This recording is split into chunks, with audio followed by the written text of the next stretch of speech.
Bismillahirrahmanirrahim. Assalamualaikum warahmatullahi wabarakatuh. Nama saya Nurul Afifah dari Pendidikan Islam Anak Usia Dini kelas 2B.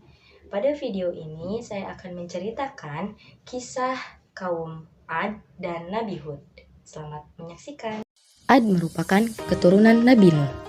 Keturunan Ad kemudian dikenal sebagai kaum Ad. Kaum Ad bertumbuh tinggi, besar, kuat, dan cerdas. Mereka tinggal di dekat Yaman. Kaum Ad dianugerahi oleh Allah daerah yang subur, sungai-sungai yang mengalir, kebun-kebun yang luas, dan hasil bumi yang melimpah. Kaum Ad pandai dalam menata kota dan pemerintahan. Mereka mahir dalam membuat bangunan-bangunan tinggi, megah, dan indah. Ternak-ternak mereka pun berkembang sangat baik. Dengan anugerah Allah yang luas dan kerja keras mereka itu, kaum Ad menjadi kaum yang lebih maju dari kaum yang lain, serta lebih disegani. Hal ini membuat mereka sombong dan bermegah-megahan. Mereka menilai kemuliaan berdasarkan kekayaan dan kekuasaan. Pada mulanya, mereka beriman kepada Allah. Lama-kelamaan, mereka mulai menyembah berhala dan patung-patung yang mereka buat sendiri. Dan mereka selalu berlaku kejam kepada orang-orang yang lemah dan selalu dipenuhi maksiat, serta kedurhakaan kepada Allah Subhanahu wa Ta'ala. Di tengah masyarakat yang rusak itulah, Allah pun mengutus seorang nabi untuk mengajak kaum Ad kepada kebenaran. Nabi yang diutus oleh Allah adalah Nabi Hud alaihi salam. Nabi Hud alaihi salam berasal dari keluarga kaya dan terpandang di kalangan kaum Ad. Akhlaknya mulia, cerdas, dan tidak terpengaruh oleh kerusakan kaumnya. Setelah sampai perintah Allah, Nabi Hud pun berdakwah dan mengajak kepada kaumnya untuk kembali kepada Allah. Hai kaumku, sembahlah Allah dan tinggalkanlah berhala-berhala itu. Nabi Hud berdakwah dengan sabar tanpa putus asa. Tak henti-hentinya mengajak kaumnya untuk bertakwa kepada Allah agar mereka terhindar dari azab Allah Subhanahu wa Ta'ala. Namun, bukannya mengikuti ajakan Nabi Hud alaihi salam, mereka malah mengabaikan dan melecehkannya. Bahkan mereka menantang Nabi Hud alaihi salam untuk menurunkan azab dari Allah sebagai bukti kebenaran ajakannya. Kesombongan inilah yang menyebabkan Allah Subhanahu wa Ta'ala tak segan-segan menimpakan azab kepada kaum Ad dengan kemarau berkepanjangan selama 3 tahun lamanya, yang membuat sungai-sungai dan sumur-sumur menjadi kering. Tanaman, binatang, ternak banyak yang mati. Mereka pun kehilangan lahan pertanian dan perkebunan, serta surga dunia yang selama ini mereka bangun dan bangga-banggakan. Nabi Hud alaihi salam terus mengajak kaumnya untuk kembali menyembah kepada Allah. Wahai kaumku, mohon ampunlah kepada Allah. Niscaya Allah akan menurunkan hujan yang lebat dan menambah kekuatanmu. Tetapi mereka tetap tidak mau menyembah Allah. Akhirnya, tibalah ketetapan Allah, yaitu azab yang diancamkan kepada mereka. A'udzu billahi minasy syaithanir rajim. Bismillahirrahmanirrahim. Wa amma 'adun fa uhliku birihin sarsarin 'atiyah sakhkharaha 'alaihim sab'a layalin wa thamaniyata ayyam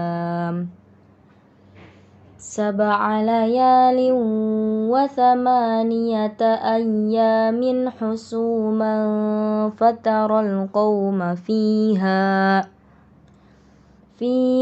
sar'a ka'annahum a'jazu nakhlin khawiyah fahal tara lahum min baqiyah.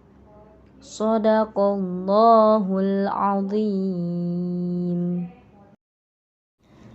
Sedangkan kaum Ad, mereka telah dibinasakan dengan angin topan yang sangat dingin. Allah menimpakan angin itu kepada mereka selama 7 malam 8 hari terus-menerus. Maka kamu melihat kaum Ad pada waktu itu mati bergelimpangan seperti batang-batang pohon kurma yang telah kosong. Maka adakah kamu melihat seorang pun yang masih tersisa di antara mereka? Muncullah awan hitam membentang di langit. Gumpalan awan itu sangat tebal dan luas. Melihat itu, mereka orang-orang kafir mengira hujan lebat akan turun. Ternyata dugaan mereka salah besar. Gumpalan awan itu adalah azab dari Allah Subhanahu wa Ta'ala untuk orang-orang kafir. Terdengar suara gemuruh yang menakutkan, bertiup angin yang sangat kencang. Semua orang-orang panik berhamburan mencari perlindungan. Jerit tangis terdengar di mana-mana. Orang-orang itu pun putus asa dan menyesal. Tetapi semua itu hanya sia-sia. Angin dingin bertiup luar biasa kencangnya selama 8 hari 7 malam. Menumbangkan apa saja yang dilaluinya, pohon-pohon, gedung-gedung megah, dan rumah-rumah, serta patung berhala, semua rusak porak-poranda. Setelah 8 hari 7 malam, azab pun berhenti dan semuanya telah rusak binasa. Mayat-mayat orang kafir bergelimpangan di mana-mana.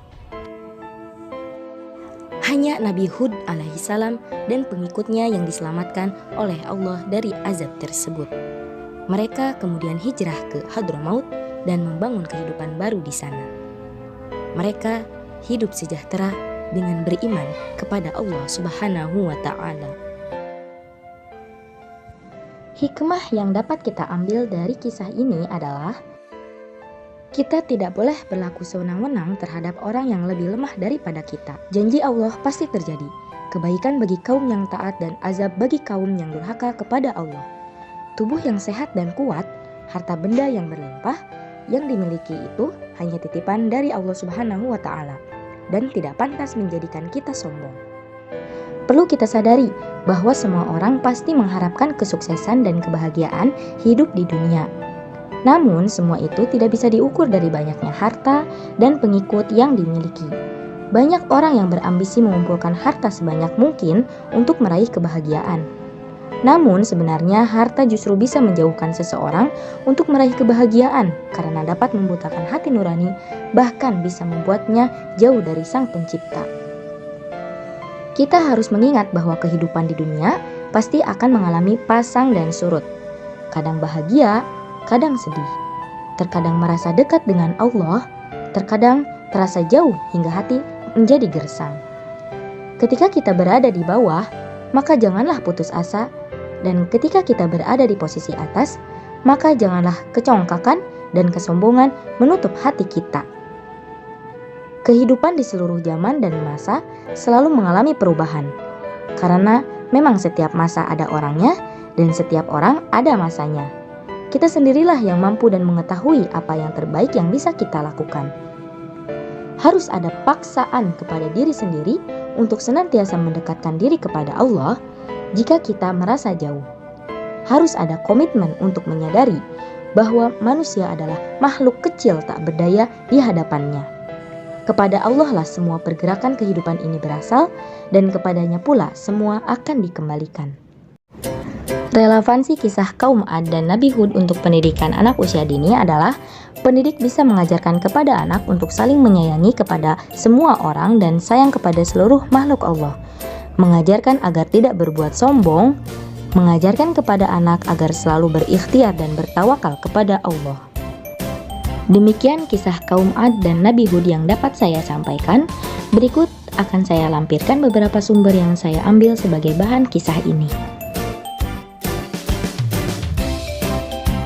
Sekian, wassalamualaikum warahmatullahi wabarakatuh.